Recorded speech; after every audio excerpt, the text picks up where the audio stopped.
Shalom saudaraku. Kita bersyukur Allah mengundang kita untuk datang beribadah kepadanya.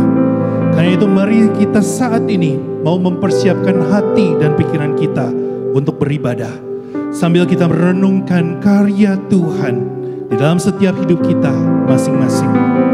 Mari kita bersaat teduh.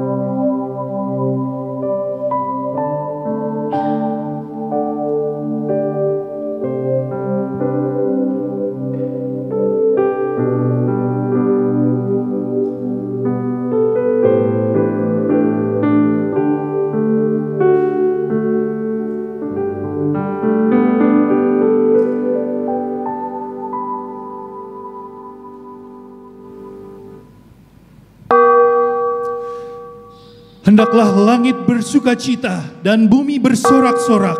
Hendaklah bergemuruh laut serta isinya.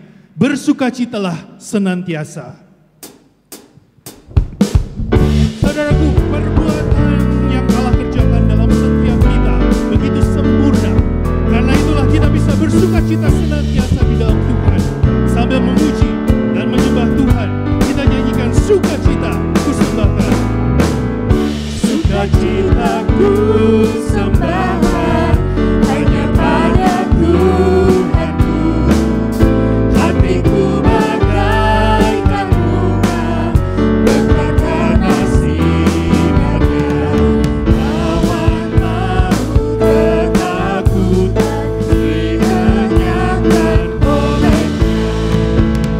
Beri padaku sukacita,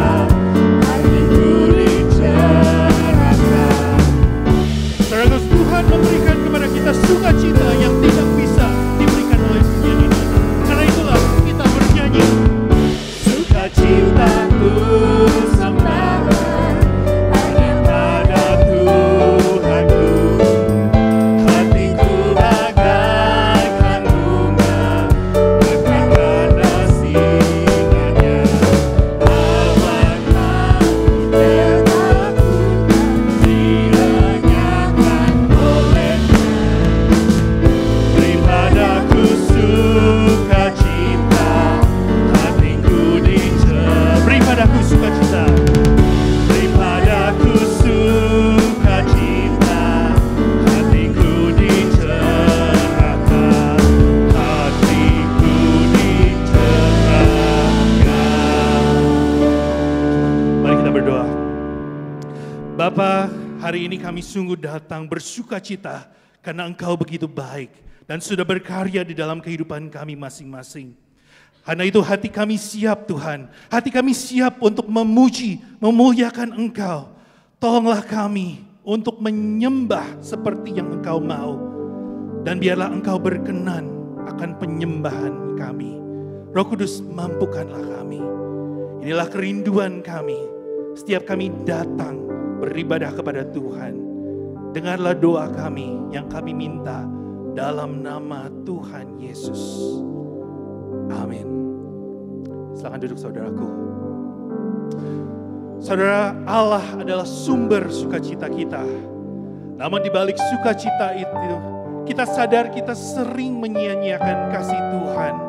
Kasih-Nya begitu dalam, tetapi sering kita balas dengan hati yang jauh, dengan perbuatan yang mendukakan Dia. Karena itu marilah dengan rendah hati kita merenungkan kata-kata dari lagu ini. Dalamnya kasih Bapa. Hanya kasih-Mu Bapa, terlebih dari segalanya. Pengorbanan yang termulia selamatkanku. Dengan darah yang berjuang.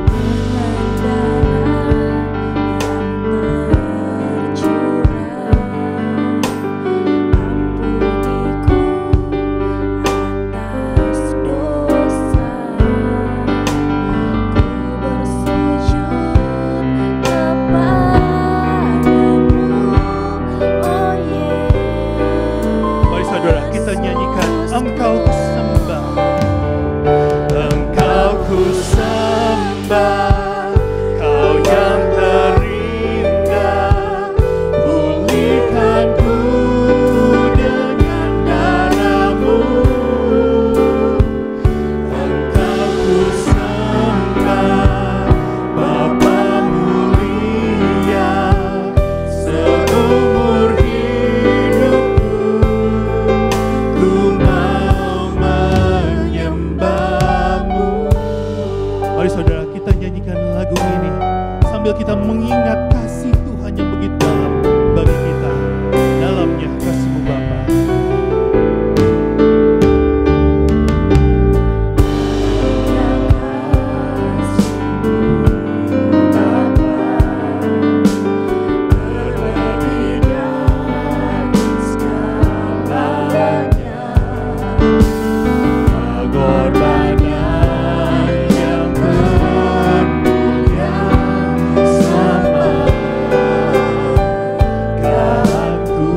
Amin. Dengan darah yang tercurah.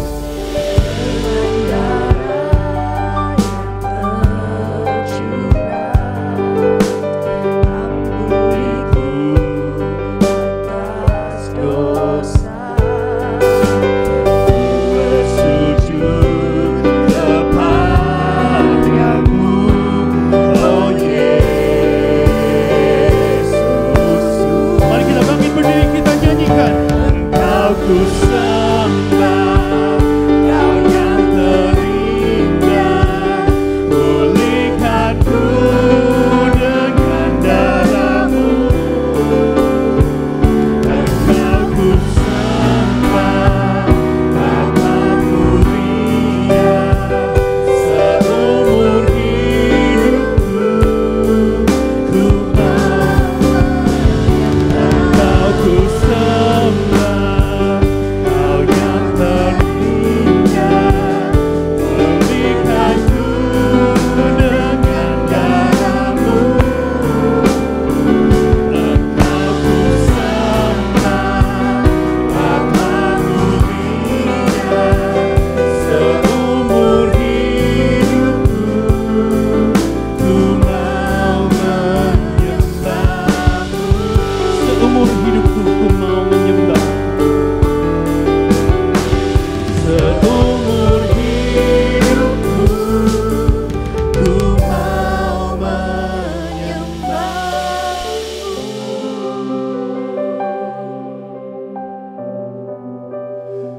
Lapangkanlah hatiku yang sesak dan keluarkanlah aku dari kesulitanku. Perhatikanlah kesengsaraan dan kesukaranku dan angkatlah semua dosaku. Saudaraku, mari saat ini kita datang di hadapan Tuhan. Kita berdoa, kita akui semua dosa dan pelanggaran kita di hadapannya. Sesungguhnya Tuhan sedang membuka tangannya lebar-lebar, mau menerima saudara apa adanya. Seburuk apapun mungkin perbuatan yang saudara sudah lakukan, lihatlah Tuhan begitu kasih. Dia mau menerima dan mengampuni saudara. Mari saudara, kita datang, kita akui, dan kita rasakan jamahan Tuhan yang melegakan kita dari belenggu dosa.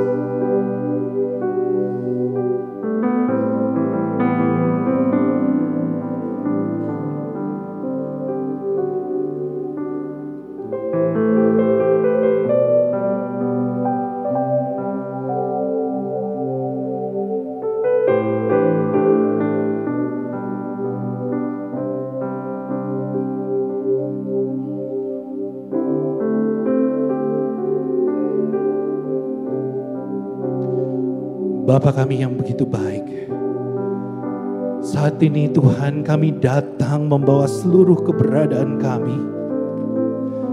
Kami malu Tuhan ketika kami datang, kembali kami hanya mengakui segala dosa dan kesalahan kami. Kembali Tuhan kami sadar bahwa kami adalah orang-orang yang butuh belas kasihan Tuhan. Tuhan, kami sadar Tuhan, kasih-Mu begitu baik kepada kami. Akan tetapi seringkali di dalam keseharian kami, di dalam kehidupan kami tidak menghargai kasih-Mu itu. Kami masih juga melakukan dosa yang itu lagi. Baik melalui pikiran kami, perbuatan kami, perkataan kami. Baik sikap kami yang melukai suami kami, istri kami, anak-anak kami, dan orang-orang sekitar kami. Oh Tuhan, saat ini kami datang. Tidak ada yang bisa kami sembunyikan di hadapan Tuhan. Kami datang dan memohon pengampunan dari Tuhan. Tuhan, tolonglah kami. Tuhan, ampunilah kami. Tuhan, buatlah hati dan pikiran kami baru. Biarlah kami dimampukan untuk berbalik kepada jalan Tuhan. Untuk berbalik kepada apa yang Tuhan mau di dalam kehidupan kami. Dan biarlah Tuhan, kami mohon agar bukan cuma kami berkata-kata saat ini saja, tetapi pertobatan kami itu begitu nyata, sehingga orang-orang sekitar kami dapat melihat perubahan kami. Perubahan yang menjadi semakin lama disempurnakan menjadi serupa dengan Kristus. Inilah yang menjadi kerinduan kami, yang menjadi doa kami saat ini. Tuhan, tolonglah. Inilah yang kami minta dalam nama Tuhan Yesus. Kami berdoa. Amin. Inilah janji pengampunan dosa. Sebab di dalam Dia kita beroleh penebusan melalui darahnya, yaitu pengampunan atas pelanggaran menurut kekayaan anugerahnya. Mari Bapak Ibu kita semua yang sudah diampuni dosanya, kita mengakui iman percaya kita demikian. Aku percaya kepada Allah, Bapa yang Maha Kuasa, Khalik langit dan bumi, dan kepada Yesus Kristus, anak yang tunggal Tuhan kita, yang dikandung dari Roh Kudus, lahir dari anak darah Maria, yang menderita sengsara di bawah pemerintahan Pontius Pilatus, disalibkan, mati dan dikuburkan, turun ke dalam kerajaan maut. Pada hari yang ketiga, bangkit pula dari antara orang mati, naik ke surga, duduk sebelah kanan Allah, Bapa yang Maha Kuasa. Dan dari sana Ia akan datang untuk menghakimi orang yang hidup dan yang mati. Aku percaya kepada Roh Kudus, gereja yang kudus dan am, persekutuan orang kudus, pengampunan dosa, kebangkitan tubuh, dan hidup yang kekal. Amin. Mari kita meresponi pengampunan dosa yang Tuhan berikan. Mari kita menyanyikan semua hanya anugerahnya.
Saudaraku, betul sekali kita diberikan anugerah pengampunan dosa. Tetapi pertanyaannya adalah apakah kita sudah memakai hidup baru yang Tuhan beri untuk menjadi serupa dengan Yesus. Dalam pikiran kita, perkataan kita, sikap kita. Marilah kita menyanyikan lagu ini yang menjadi tekad kita dan doa kita untuk menjadi serupa Yesus. I wanna be like Jesus, think like Jesus, do what He would do. In every way, everywhere, every day, let His love and grace shine through. I wanna be like Jesus, know that Jesus will be seen in me. Father, help me be like Jesus.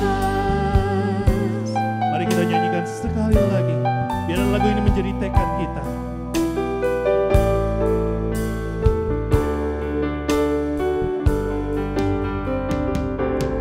I wanna be like Jesus, think like Jesus, do what He would do. In every way, everywhere, every day, let His love and grace shine through. I wanna be like Jesus, so that Jesus will be seen in me. Father, help me be like Jesus. Ya Tuhan, kami sungguh rindu pujian yang kami naikkan menjadi pujian yang Tuhan sungguh tolong agar hidup kami boleh menjadi hidup di mana seperti Kristus. Kami hanya meminta anugerah-Mu, kami hanya meminta pertolongan-Mu. Dan khususnya saat ini ketika kami kembali akan diingatkan akan kebenaran firman-Mu, Tuhan, bersabdalah kepada setiap kami. Dengar doa kami, dengar permohonan kami ya Tuhan. Hanya di dalam nama Tuhan Yesus kami berdoa. Amin. Selamat siang Bapak Ibu dan jemaat sekalian. Selamat siang.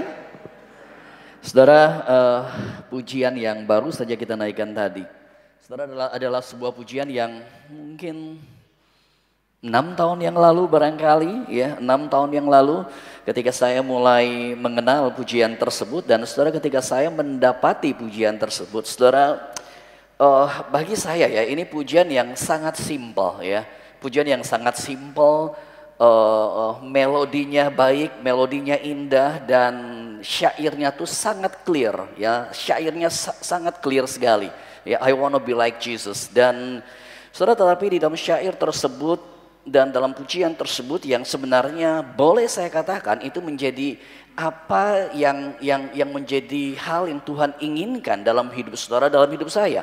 Ketika saudara dan saya menjadi orang Kristen, saudara, apa yang Tuhan inginkan sebenarnya?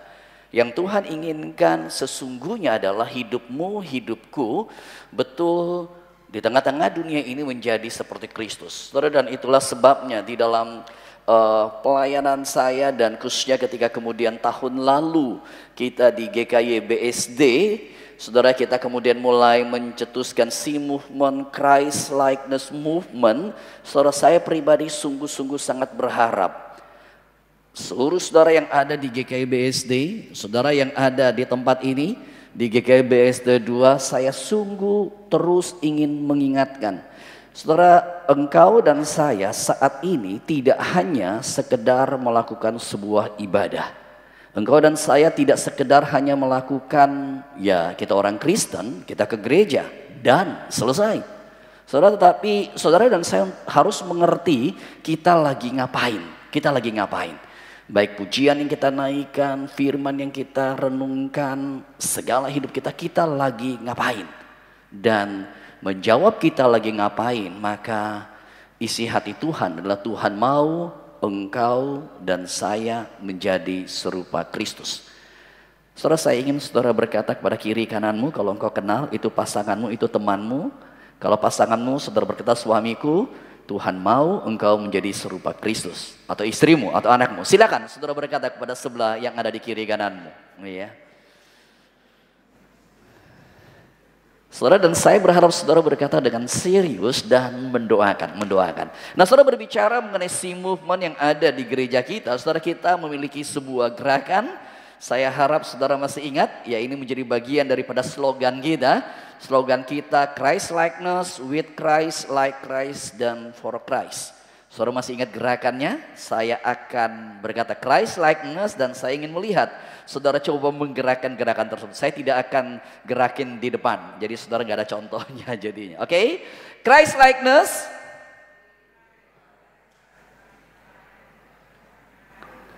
Ada beberapa wajah yang saya tahu di BSD di BSD awal, tapi saudara nggak firm begitu ya. Kalau beberapa saudara yang memang baru berapa bulan mungkin join di BSD 2 di tempat ini, di gedung IPK di sini, saudara nggak bisa, itu termasuk dosa yang bisa diampuni. Kalau saudara yang udah setahunan di GKY BSD kita di sana, saudara nggak bisa, bertobatlah saudara. Oke, sekali lagi, Christ likeness.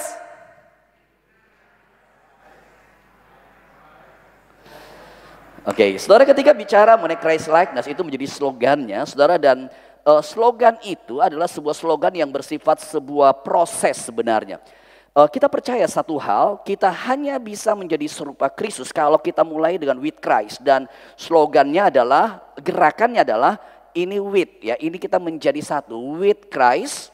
Nah, kalau kita sudah bersama dengan Kristus, terus menerus bersama dengan Dia, sama seperti saudara, saya asal dari Kupang, istri saya semua itu Jakarta, tapi backgroundnya adalah Medan begitu jadinya.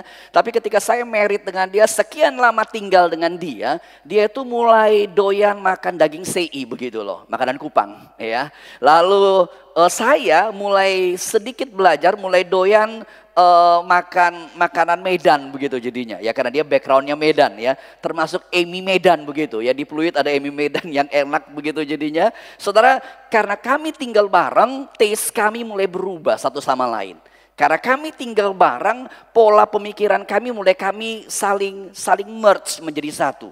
Nah saudara, ini yang terjadi. Ketika kita with Christ, maka pelan-pelan kita akan bisa like Christ. Jadi with Christ seperti ini. Nah setelah with Christ maka akan ada like Christ, perubahan. Jadi kita berubah menjadi seperti Kristus. Dan at the end sudah with Christ, like Christ, baru kita bisa hidup bagi Kristus. Yaitu for Christ, jari kita taruh dalam otak kita, dalam pikiran kita, dan kita menuju kepada Kristus. Jadi itu proses daripada Christ likeness tersebut. Oke, sekali lagi kalau begitu, saudara mestinya udah bisa. Oke, 1, 2, 3, Christ likeness. With Christ, like Christ, for Christ. Sekali lagi, Christ likeness, with Christ, like Christ, for Christ. Oke, lebih mendingan jadinya.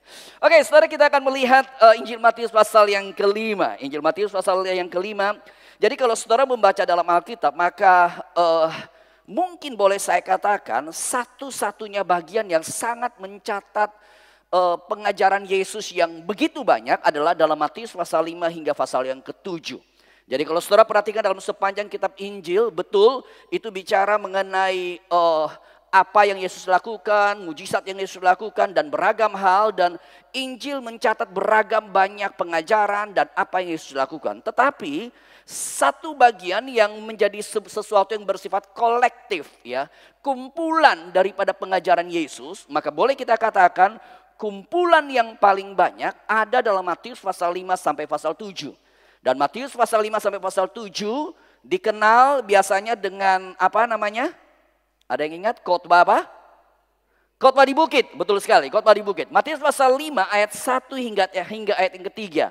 Awalnya saja, karena kita tidak membahas seluruh khotbah di bukit tersebut, saya ini cuma menjadi sebuah introduction. Matius pasal 5 ayat yang pertama hingga ayat yang ketiga. Ini menjadi settingan daripada Matius pasal 5 sampai pasal yang ke-7. Matius pasal 5 ayat pertama hingga ayat yang ketiga, demikian bunyi firman Tuhan. Ketika Yesus melihat orang banyak itu, naiklah Yesus ke atas bukit. Dan setelah ia duduk, datanglah murid-muridnya kepadanya. Maka Yesus pun mulai berbicara dan mengajar kepada mereka, katanya, berbahagialah orang yang miskin di hadapan Allah, karena merekalah yang empunya kerajaan sorga. Saudara, ketika saya masuk dalam sekolah teologi, atau ketika saya selesai sekolah teologi menjadi hamba Tuhan, kadangkala ada 1-2 jemaat yang bertanya kepada saya seperti ini, Pak Tommy atau Musa, sebenarnya itu di sekolah teologi itu belajar apa sih sebenarnya? Kenapa sih sekolah teologi mesti, let's say katakanlah 4 tahun kami harus ada di sekolah teologi untuk kemudian belajar teologi begitu loh. Bukankah teologi itu kan sesuatu yang simple? Itu kan hanya bicara mengenai Alkitab. Kan cuma belajar Alkitab kan? Kenapa mesti 4 tahun? Kadang-kala ada yang bertanya, Musa, emangnya kalian disuruh hafal ya? Itu dari Kejadian sampai Wahyu. Saudara, harus saya katakan kami nggak hafal Alkitab. Jadi kalau saudara berjumpa dengan saya atau hamba Tuhan lain, ayat Alkitab kami nggak hafal, nggak apa-apa. Jadi jangan saudara pikir, masa hamba Tuhan nggak hafal Alkitab? Saudara, karena kami tidak sekolah untuk hafal Alkitab. Meskipun ada beragam ayat Alkitab yang tentu saja kami mesti hafal.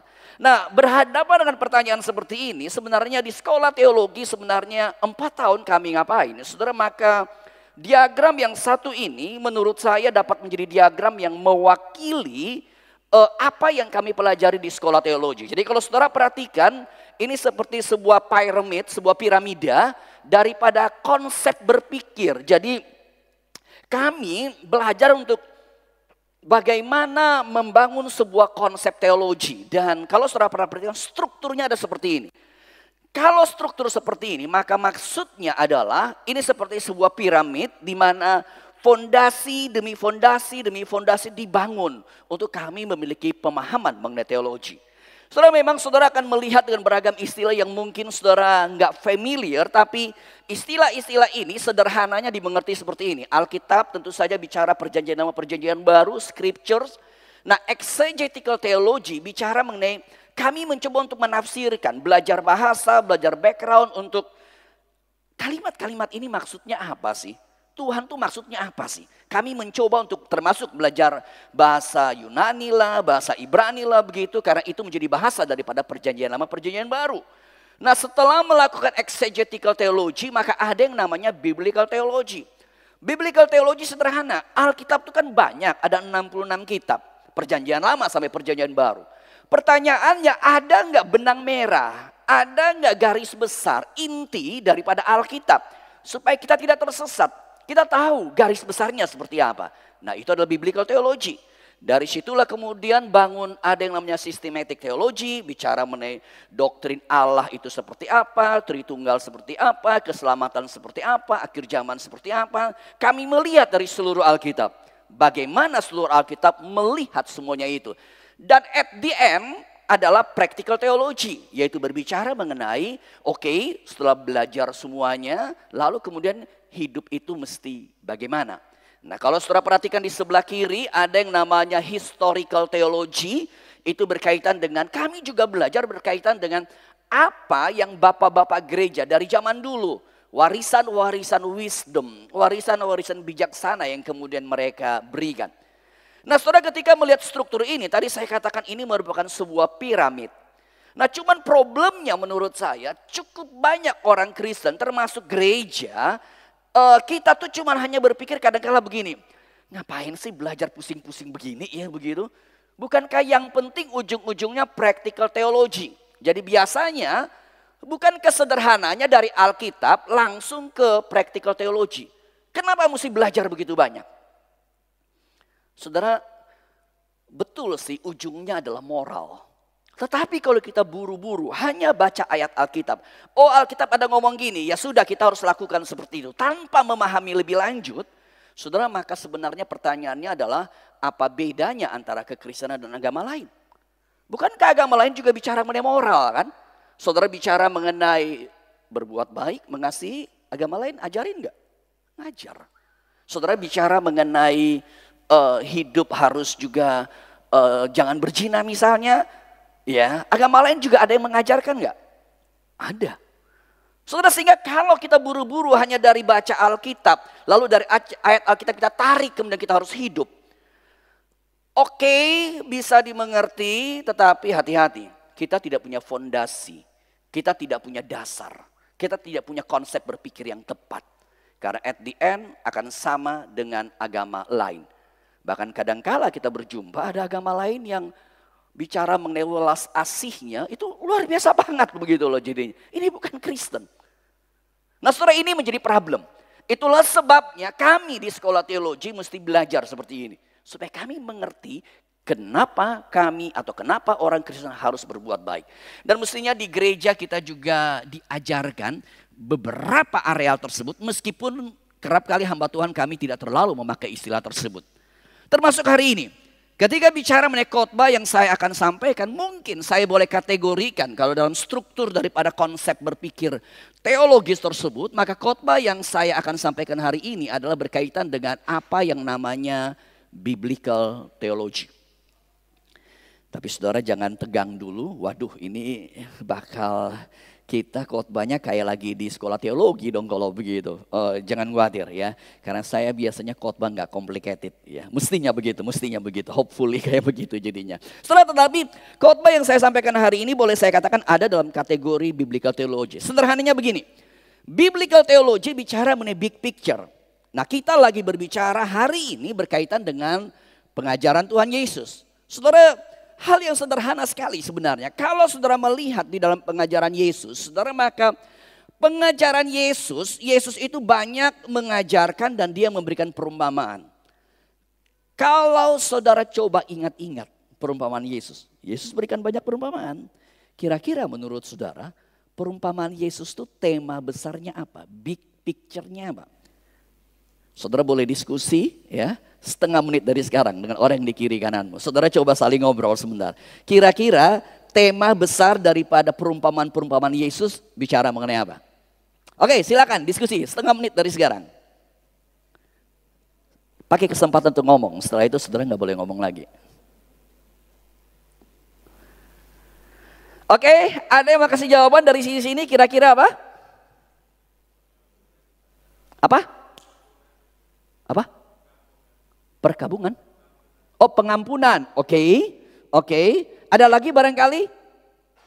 Perumpamaan Yesus. Yesus berikan perumpamaan mengenai apa di sini? Ada? Udah diskusi belum tadi? Ada? Apa?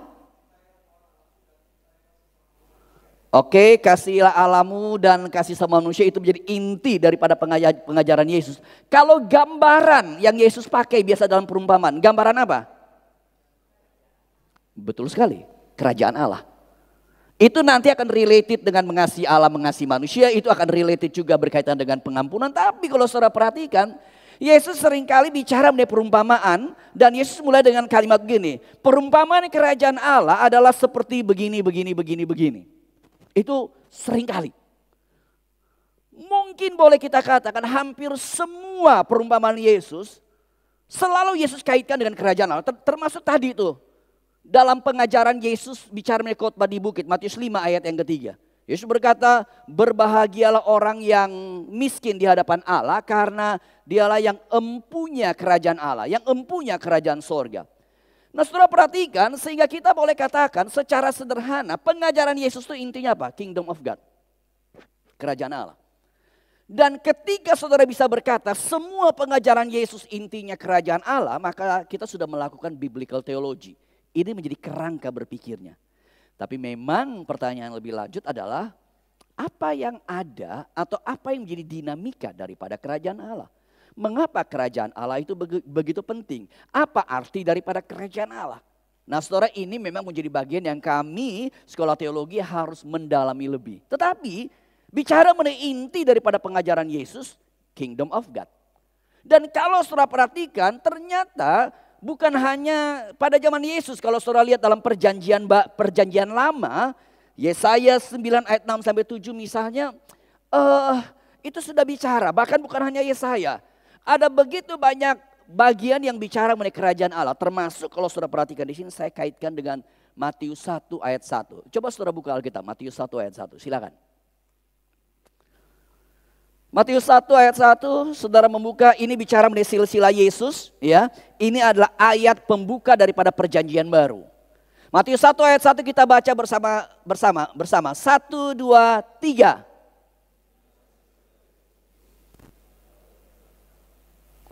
Inilah silsilah Yesus Kristus, apa dilanjutkan? Anak Daud, anak Abraham. Saudara perhatikan, satu ayat ini langsung menjadi sebuah ayat yang pembuka yang introduce kerajaan Allah. Kenapa?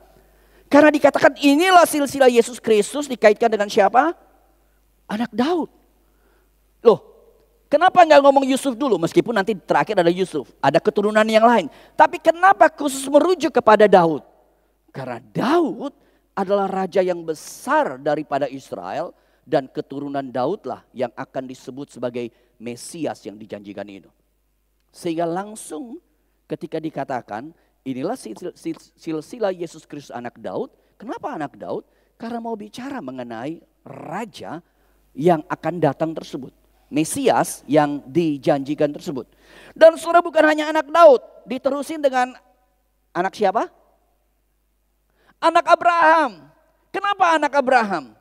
Karena di dalam diri Abraham, Abraham dikenal sebagai bapak perjanjian.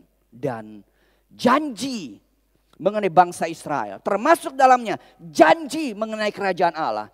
Janji itulah yang kemudian diberikan.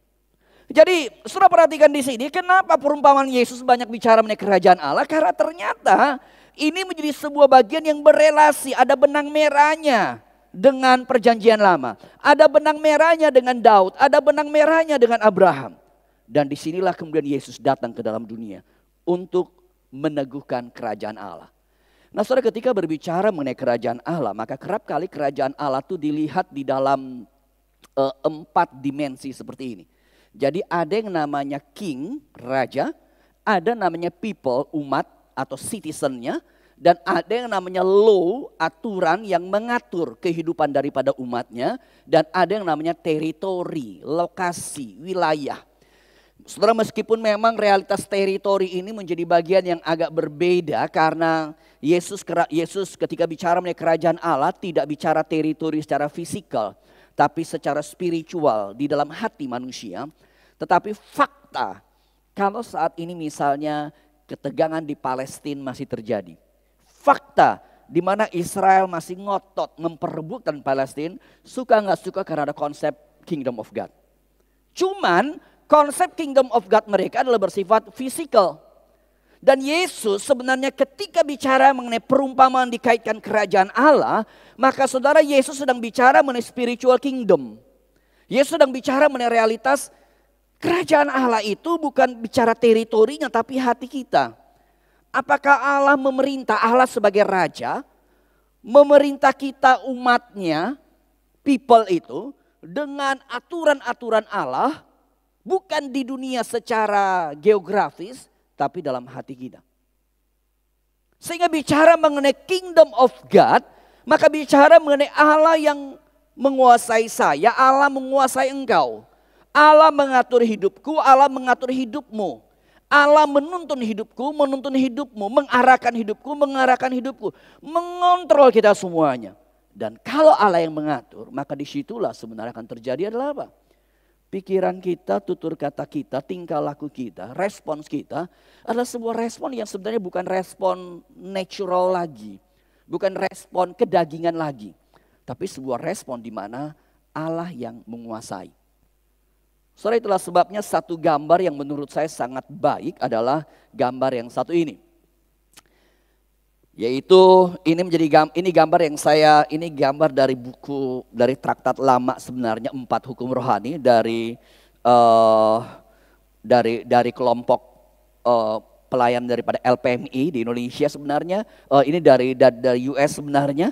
Saudara gambarannya adalah seperti ini. Kalau saudara perhatikan gambaran ini maka ini seperti hati manusia.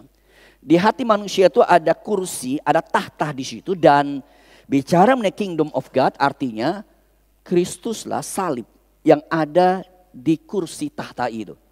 Dia sebagai raja, Dan dia sebagai raja artinya dia itu mengontrol hidup kita. Self, S itu ada di bawah dan titik-titik itu bicara mengenai seluruh dimensi hidup kita. Entah pekerjaan, entah keluarga, entah pacaran, entah studi, entah emosi kita, entah activity kita, pikiran kita. Yang harus terjadi adalah Kristus menguasai hati. Dan Kristus menguasai hati itu mempengaruhi seluruh areal ini. Nah saudara dari sinilah baru kemudian kita lihat bicara mengenai moralitas. Jadi moralitas kita bukan sekedar moralitas karena Alkitab ngomong gini, oh kita lakukan baik. Oh kita mengasihi. Alkitab berkata, kasihilah Allahmu, kasihilah sesamamu. Oke, betul, kita jalanin. Nggak begitu sebenarnya. Yang terjadi adalah Kristus menguasai hati kita. Dan karena Kristus menguasai hati kita, sama seperti Kristus yang mengasihi Bapa, sama seperti Kristus yang mengasihi sesama manusia, maka kasih Kristus itu terpancar dalam diri kita. Christ likeness itu terpancar dalam diri kita. Nah saudara, sehingga moralitas kita adalah sebuah moralitas yang kalau saya boleh istilahkan namanya kingdom morality. Moralitas kingdom of God. Bukan sekedar moralitas agama biasa. Kelihatannya fenomenanya mungkin sama. Kita tidak berzina, agama lain juga tidak berzina. Tapi masalahnya bukan sekedar tidak berzina. Karena kita menyadari kekudusan Allah. Kekudusan Allah yang menguasai hidup kita sehingga saya akan menjadi seorang suami yang kudus. Suami yang tidak bermain-main. Dan itulah sebabnya kalau saudara membaca dalam Matius 5 pasal 5 sampai pasal 7. Yesus mengajarkan banyak nilai-nilai moral yang jauh lebih daripada moral dunia ini. Misalnya ketika bicara mengenai jangan berzina. Menarik bukan? Yesus berkata bukan hanya jangan berzina. Tapi ketika matamu melihat seorang wanita dan mulai ada dorongan seksual atau keinginan di dalam dirimu, maka keinginanmu itu pun sudah menjadi sebuah dosa adanya. Artinya ini bukan action dulu nih, dari hati sebenarnya. Dan kalau saudara perhatikan Matius 5 sampai 7, Yesus banyak bicara mengenai moralitas, tapi bukan sembarang moralitas, tapi bicara mengenai kingdom morality. Saudara, itulah sebabnya ada seorang teolog yang bernama N.T. Wright, dia berkata begini. Ini bukan sekedar moral habit sebenarnya. Ini bukan sekedar moral rules, aturan-aturan moral. Tapi ini sebuah moral habit. Habit itu artinya sesuatu yang sudah mendarah daging, sudah menjadi kebiasaan kita. Saudara misalnya datang ke gereja pagi ini, saudara sudah punya habit.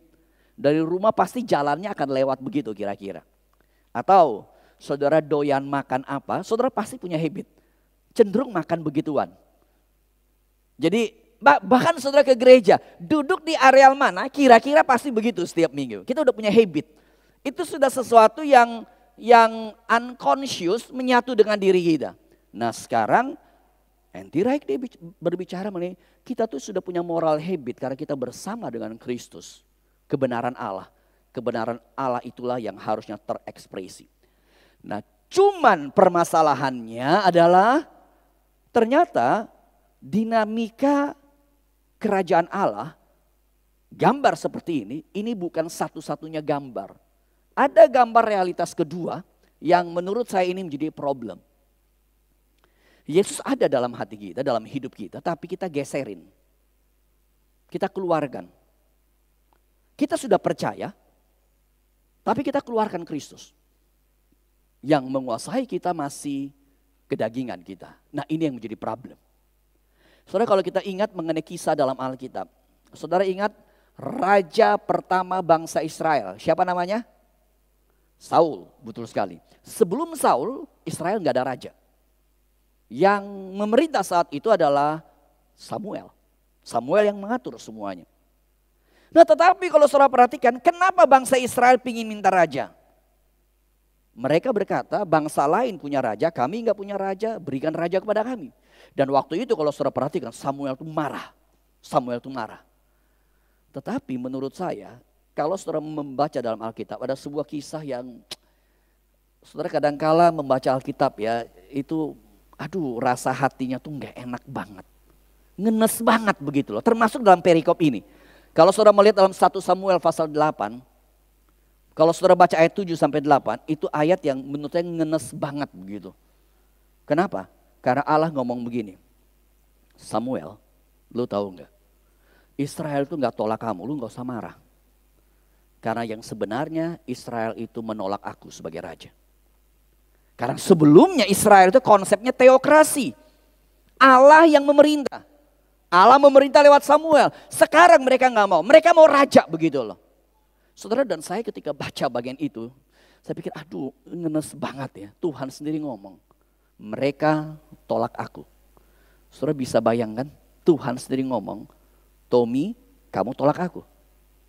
Tuhan sendiri berkata, namamu masing-masing engkau tolak aku. Saudara pernah punya pengalaman yang namanya penolakan? Penolakan dari orang yang kita kasihi. Apa yang terjadi begitu? Kalau saudara lihat dalam kisah Alkitab, Alkitab itu ada berkisah mengenai memberikan makan babi. Saudara ingat perumpamaan apa ini? Perumpamaan apa ini memberikan makan babi? Anak yang hilang, betul sekali. Anak yang hilang kita tahu bersama, anak itu meninggalkan ayahnya. Betul anak yang hilang bicara mengenai bapa yang baik yang buka tangan menerima anak itu pulang. Tapi sesungguhnya anak yang hilang adalah bicara mengenai kisah penolakan. Karena anak itu berkata kepada papanya, kasih seluruh harta bendaku, kasih semuanya, aku mau pergi. Papanya masih hidup. Saudara zaman sekarang aja ya, kalau misalnya saya jadi orang tua punya harta benda banyak, ya, saya punya 2 anak misalnya, anak saya by the way cuma 1 bukan 2 ya, ini contoh kayak anak yang hilang, ya. Lalu tiba-tiba 1 anak datang, minta harta bendaku, hakku. Saya pikir kurang ajar benar nih anak, siapa bilang itu hak lo? Ini gue yang kerja kok, kenapa mesti hak lo? Hak lu hanya kalau saya sudah meninggal, kamu dapat warisan, iya kan? Tapi ini gue belum meninggal, gue masih sehat. Kurang ajar bener nih anak. Saudara, sehingga kisah anak hilang itu adalah kisah yang anak kelewatan banget, kurang ajar banget. Ini kisah penolakan. Tapi ingat, kenapa Yesus berikan perumpamaan seperti itu? Jawabannya sederhana, karena Yesus mau bercerita kepada kita, hati-hati loh. Di dalam perjanjian lama Israel menolak Allah, minta Saul. Tapi dalam kisah perjanjian baru hidupmu, hidup saya, kerap kali juga kita menolak Allah. Kita tahu firman Tuhan, kita ngerti kebenaran, tapi kita tidak mau lakukan kebenaran itu. Kita hanya ikut kedagingan kita. Saudara, ketika saya kecil dulu ada sebuah film yang saya ingat ya, dan yang saya ingat karena film ini film bagus tentu saja, tapi lebih daripada itu saya ingat karena film ini menjadi buah pembicaraan hampir semua orang yang ada, at least ya, orang-orang background Chinese atau di perdagangan di kota tempat saya berasal, ya, penduduk kota tersebut kami banyak membicarakan film ini. Saudara, ini film puluhan tahun, saudara yang umur gocapan lebih, ya, 50-an lebih, mungkin saudara tahu film ini. Ada yang ingat film ini? Ini film Taiwan sih. Judulnya Papa Can You Hear Me Sing. Jadi ceritanya film ini adalah ada seorang bapak tukang botol, ya, pemulung tukang botol. Satu ketika dia dengan tukang botol gerobaknya keliling gitu, dia ketemu satu bayi perempuan. Dia pungut anak itu, dia besarkan anak itu dengan penuh kasih. Akhirnya anak ini jadi artis. Nah, ketika artis terkenal, anak ini kemudian tidak mengakui papanya. Film ini ada lagunya yang sangat terkenal, tapi saya nggak putar di sini, ya. Saudara boleh cari, ya. Judulnya itu Ciu Kang Tang Pai Po. Itu lagunya kira-kira, judulnya juga begitu. Ciu Kang Tang Pai Po. Lihat dan seterusnya lah begitu jadinya, ya. Saudara, yang menarik film ini adalah ketika nonton, ya. Saya waktu itu masih kecil. Tapi saya masih ingat ketika nonton film itu, saya nangis gitu. Saya nangis. Karena saya pikir gila benar ya ada orang kayak begitu. Papa yang pungut kamu. Papa yang besarin kamu. Papa yang buat kamu jadi begitu. Lu udah jadi begitu, gila benar. Mana bisa dia berkata aku tidak kenal. Aku tidak kenal. Saudara, dan saya agak lupa film ini bagaimana ya. Karena itu film ketika saya masih kecil saya sempat tanya ke Semu. Karena ketika Semu dengar, Semu bilang iya dulu papa gua putar film itu. Gua juga ikutan nonton dan nangis juga ternyata waktu itu, ya. Saudara, dan saya sempat tanya kepada Semu, ingat gak? At the end bagaimana ya? Apakah dia nyanyi masih ada kesempatan begitu? Saudara, hari ini kita merayakan Parents Day. Ya, saya mau berkata kepada saudara, orang tua yang Tuhan kasih, ya. Kadangkala orang tua mungkin menyakiti hatimu, tapi apapun itu, kita harus belajar mengasihi dia. Apapun itu, apapun itu. Apalagi kalau papa yang luar biasa. Dan kisah film ini adalah seperti itu. Dan saudara, Tahukah saudara, sebenarnya Allah itu jauh lebih daripada papa yang satu ini. Dan ketika engkau dan saya hidup sebagai orang Kristen, kita hanya mau ikut kedagingan kita. Sesungguhnya kita sedang melakukan penolakan terhadap Sang Raja. Bicara mengenai semua penolakan ini, kita menyadari kerajaan Allah ada sebuah istilah already but not yet. Ya. Kisah penolakan itu adalah kisah yang bicara mengenai realitas already and not yet. Maksudnya adalah kerajaan Allah sudah terjadi tapi kita masih tunggu akan datang. Nah karena ada dalam already and not yet ini penolakan itu terjadi. Jadi kita sudah mengalami kerajaan Allah tapi kita masih hidup dalam dunia. Tetapi ingat baik-baik. Kuncinya adalah kalau Allah mengasihi kita. Allah sayang kepada kita. Bapa yang sangat sayang kepada kita. Masakan kita bermain-main dengan cinta Tuhan tersebut. Saudara, ketika saya browsing berkaitan dengan pertanyaan what should we do? Apa yang harus kita lakukan supaya tidak menolak Allah?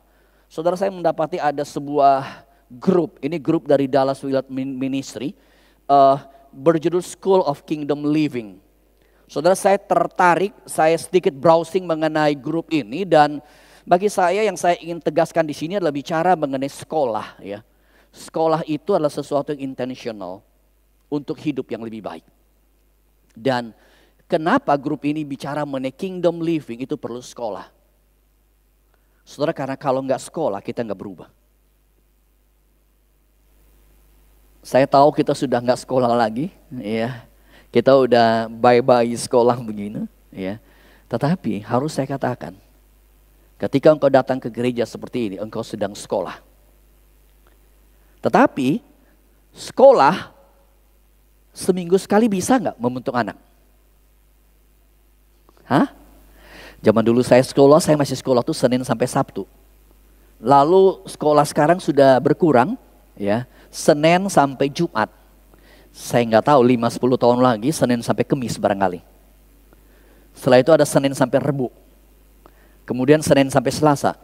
Lalu Senin barangkali. Kira-kira sekolah Senin bisa nggak sekolah kayak begini? Hah? Enggak. Kenapa enggak? Karena nggak mungkin. Nggak mungkin. Kita tahu anak-anak kita nggak mungkin dibentuk sekolah itu cuma Senin. Anak kita sih pasti happy. Senin sekolah, Selasa sampai Minggu libur. Tapi kita tahu kalau libur, kadang-kadang orang tua libur kan kepala sakit kan. Pusing jadinya. Anak libur seneng. Orang tua libur mumet jadinya begitu. Nih anak mesti diurusin gimana jadinya begitu. Iya kan? Dan bahkan sekolah pun perhatikan. Orang tua sekarang Senin sampai Jumat aja masih gak cukup. Setelah itu masih ada kursus-kursus lagi. Loh kursus inilah. Kenapa mesti begitu banyak? Jawabannya karena kita tahu nggak bisa. Sekarang saya tanya, kalau untuk anak-anak pembentukan hidupnya nggak bisa. Kenapa saudara dan saya berpikir hidup rohani kita seminggu sekali pun belum dipotong lagi, saudara mungkin aduh agak nggak enak badan, udahlah skip aja lah, Tuhan kan penuh kasih. Iya kan? Nggak kebaktian nggak apa-apa. Kadang-kala Tuhan tuh mesti lebih galak dari guru sekolah kali ya. Kalau guru sekolah anak-anak sedikit sakit dikit begitu, anak takut gitu loh. Karena kalau nggak datang cilaka begitu jadinya. Iya. Saudara, kita bagaimana bisa dibentuk? Nah ini jadi PR kita. Saudara, Rabu kemarin di doa Rabu saya cukup explore ini lebih banyak. Saudara bisa lihat lebih lanjut. Tapi poin saya adalah kita harus berbenah hidup kita. Dan kenapa ketika saya khotbah selalu ada yang namanya latihan rohani. Tujuannya satu. Saudara dengar firman. Di hidup saudara, saudara harus mengeksersis. Harus ada sekolahnya. Kalau enggak akan pernah bisa. Kalau saudara tidak mengikuti latihan rohani yang saya katakan, proses pembentukan saudara akan lebih sulit. Akan lebih sulit. Memang latihan rohani kadang-kala kita merasa jadi berat, tetapi seharusnya Yesus bicara mengenai kingdom of blessedness. Ini menjadi sebuah berkat. Karena bicara mengenai khotbah di bukit, Yesus bicara mengenai berkat, menjadi bahagia. Kenapa bahagia? Karena ini bicara mengenai Allah yang memerintah hidup kita. Dan itulah sebabnya Martin Luther dia juga menegaskan, ketika kita detach daripada dunia ini dan semakin attach kepada Kristus, Allah semakin menguasai hidup kita, maka disitulah berkat itu akan terjadi. Kerajaan Allah hanya terjadi ketika Allah semakin menguasai hidup kita. Dan Allah menguasai hidup kita, membawa kita untuk daily, bukannya weekly seperti ini. Dan kalau itu benar terjadi, maka berkat itu akan terjadi. Kenapa? Bayangkan suamimu, suami yang dikuasai oleh Allah. Suamimu adalah suami yang kingdom of God terjadi. Maka saudara sebagai istri gak perlu takut suamimu lagi kerja kemanapun, pulang tengah malam. Saudara gak perlu pasang CCTV. Saudara gak perlu pasang di tag di handphone, tahu suami lagi kemana begitu. Karena apa? Gak perlu khawatir. Karena kerajaan Allah memerintah dalam suamimu. Hidup takut akan Allah ada. Hidup takut akan Allah ada. Demikian juga dengan istri. Kalau istri kingdom of God ada. Kalau anak-anak kingdom of God ada. Kalau rekan kerjamu kingdom of God ada. Kalau studimu, gurumu ada kingdom of God. Saudara, maka itu akan membuat hidup itu penuh dengan blessing. Itulah sebabnya seorang tokoh yang menulis Kingdom of God yang terkenal dari kelompok Injili yang bernama George Eldon Ladd. Dia berkata seperti begini, seharusnya kehidupan gereja, dan saya memperluas bukan hanya kehidupan gereja, kehidupan keluarga Kristen. Kenapa engkau harus menikah dengan orang percaya? Keluarga Kristen, sekolah Kristen, di dalam pekerjaan-pekerjaan. Kalau betul the life and fellowship of the church atau Christian family itu betul terjadi, Kingdom of God itu ada. Saudara, kehidupan itu hanya sebuah foretaste, sebuah cicipan awal. Karena Kingdom of God yang sempurna nanti. Yesus belum datang kedua kali. Tapi saat ini kerajaan Allah sudah ada di sini. Melalui apa? Setiap suami dan istri takut akan Allah. Setiap suami dan istri, Kristus menguasai hati kita. Setiap anak-anak, Kristus menguasai. Setiap orang tua, Kristus menguasai. Kalau itu terjadi, saudara, maka disitulah kita punya sebuah kerajaan Allah. Dan itu menjadi sebuah sukacita.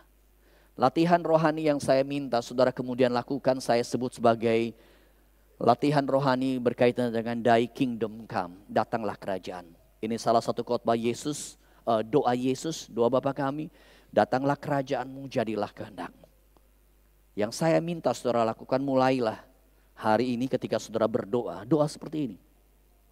Ketika engkau bangun pagi misalnya, Tuhan, biarlah saya jadi suami yang menghadirkan kerajaan Allah di tengah-tengah keluargaku. Saya sebagai papa yang menghadirkan kerajaan Kristus, kerajaan Allah. Ketika saya sekolah, ketika saya bekerja, Tuhan tolong supaya setiap rencana-rencanaku saya betul menghadirkan Kristus. Datanglah kerajaanmu ya Tuhan, datanglah kerajaanmu. Dan jadilah kehendakmu dalam hidupku. Saudara, coba saudara seperti itu. Doa yang saudara lakukan setiap hari, kaitkan dengan permohonan seperti ini. Setiap doa kita sepanjang 1 bulan ke depan, bukan hanya doa minta ini minta itu, silakan. Saudara ingin minta banyak hal, setiap hari saudara berdoa, tapi kaitkan itu. Sebuah doa supaya kerajaan Allah terjadi. Kerajaan Allah terjadi. Apapun yang saudara lakukan. Dan saudara kerap kali doa seperti ini dengan kesadaran penuh. Roh Kudus akan bekerja dengan cara yang kita tidak bisa mengerti. Membawa kita untuk melihat keindahan kerajaan Allah tersebut. Kita berdoa. Bapa dalam surga, hamba sungguh berdoa memberkati setiap jemaat-jemaatmu seluruh kami. Tuhan tolong agar bulan ini menjadi bulan di mana kami menghadirkan kerajaan Allah. Tuhan tolong berkati setiap kami. Allah menguasai kami dan kami boleh memancarkan hadirat Allah. Berkati setiap pribadi, berkati setiap keluarga, berkati setiap pekerjaan aktiviti kami. Kerajaan Allah saja yang terpancar. Dengar doa kami Tuhan. Hanya dalam nama Tuhan Yesus kami berdoa. Amin. Saudaraku, kita akan memberikan persembahan kita. Tapi biarlah bukan kita memberikan cuman sekedar uang kita saja. Tetapi kita memberikannya dengan kita mau berkomitmen bersama. Biarlah keluarga kita berkomitmen bersama keluarga kita agar kerajaan Allah itu sungguh nyata di dalam hidup setiap kita. Mari sambil kita memberikan persembahan kita, kita nyanyikan lagu ini. Kami datang di hadirat-Mu. Jikalau saudara membawa pasangan, membawa keluarga, membawa suami, silakan bergandengan tangan sambil kita nyanyikan lagu ini. Kami datang di hadirat-Mu dalam satu kasih, dalam rasa hati, berjanji setia sampai akhir, mengasihi-Mu Yesus. Bersama keluargaku melayani Tuhan, bersatu samanya mengasihi Engkau. Tiada yang dapat melebihi kasih-Mu ya Tuhan. Bagi kami Engkau segalanya. Mari kita nyanyikan sekali lagi. Biarlah lagu ini menjadi tekad kita. Kami datang di hadirat-Mu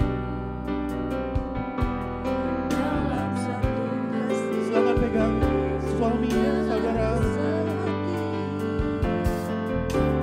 Berjanji setia sampai akhir, mengasihi-Mu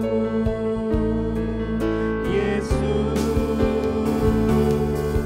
Bersama keluargaku melayani Tuhan, bersatu selamanya mengasihi Engkau. Tiada yang dapat melebihi kasih-Mu ya Tuhan. Bagi kami Engkau segalanya. Bagi kami Engkau segalanya. Bagi kami Engkau segalanya. Mari kita berdoa. Bapa, seperti lagu ini, biar lagu ini bukan cuma menjadi sebuah pujian kami belaka, tetapi sungguh di dalam kehidupan kami berkomitmen dengan keluarga kami. Kami mau mewujudkan kerajaan Allah itu di dalam keluarga kami. Terima kasih Tuhan untuk ibadah. Terima kasih untuk kesempatan kami memberikan persembahan. Biarlah kami bukan cuma memberikan persembahan saja, berupa materi saja, tetapi kami memberikan seluruh hidup kami sepenuhnya di hadapan Tuhan sebagai persembahan kami yang harum. Kami berdoa biarlah Tuhan yang pergunakan persembahan kami ini. Untuk tangan-tangan yang akan mengelolanya, Tuhan berikan hikmat. Biarlah Tuhan persembahan kami ini dipakai Tuhan untuk memperluas kerajaan-Mu di dunia ini. Kami berdoa Tuhan, kami serahkan dalam nama Tuhan Yesus. Kami berdoa. Amin. Oke, saudara, kita bersyukur untuk ibadah hari ini. Dan apakah ada di antara saudara yang mungkin baru pertama kali hadir? Saudaraku, kita bersyukur bahwa hari ini kita merayakan Parents Day. Timbang turun. Dan kita akan dilayani oleh anak-anak dari SD IPK. Mereka akan mempersembahkan sebuah pujian untuk berterima kasih, bersyukur kepada Tuhan atas orang tua. Dan juga sekaligus mereka akan memberikan nantinya tanda kasih bagi saudara-saudara yang sudah menjadi orang tua. Jadi begini saudara, nanti saudara-saudara akan ada waktunya, saudara-saudara yang sudah menjadi orang tua, silakan nanti saudara bangkit berdiri di tempat duduk saudara ya bersama dengan suami atau istri saudara. Lalu anak-anak akan memberikan souvenir dan satu orang ya, satu keluarga hanya akan mendapatkan satu souvenir. Ya, dan setelah menerima souvenir itu silakan saudara duduk kembali. Ya. Nah, silakan mungkin adik-adik dari SD IPK akan memberikan pujian.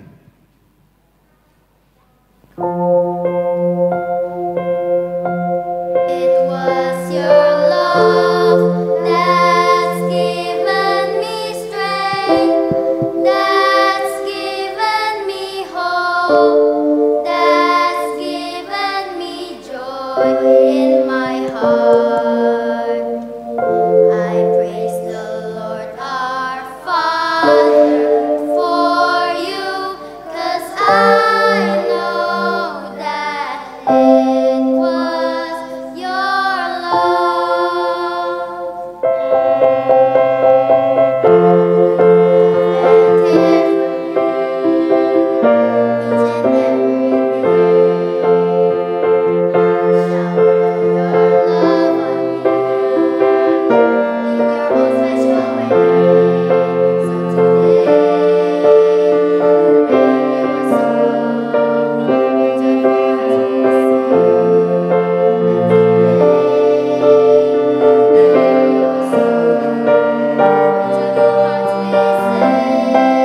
Ya, anak-anak dari anak-anak IPK dan juga dari kita juga akan memberikan sebuah tanda kasih bagi Bapak Ibu Saudara.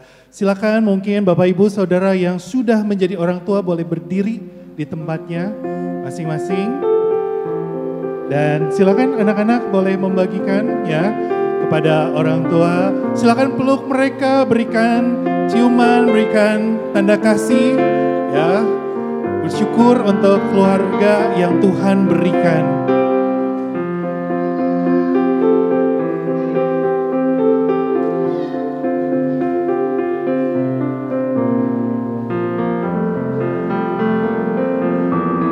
Bagi yang sudah mendapatkan silakan duduk ya. Bagi yang sudah mendapatkan silakan duduk.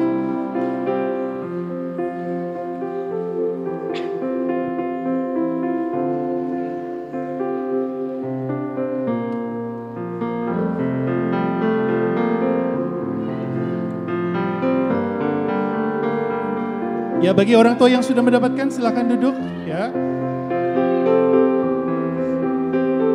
Agar anak-anak juga tidak bingung.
Mengakhiri ibadah kita akan mengembalikan segala kemuliaan bagi Allah Tritunggal. Doksologi.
Arahkanlah hatimu kepada Tuhan.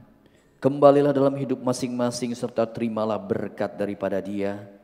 Kasih daripada Allah Bapa, anugerah daripada Tuhan kita Yesus Kristus, serta penyertaan daripada Allah Roh Kudus turun atas hidupmu masing-masing mulai saat ini sampai selama-lamanya. Amin.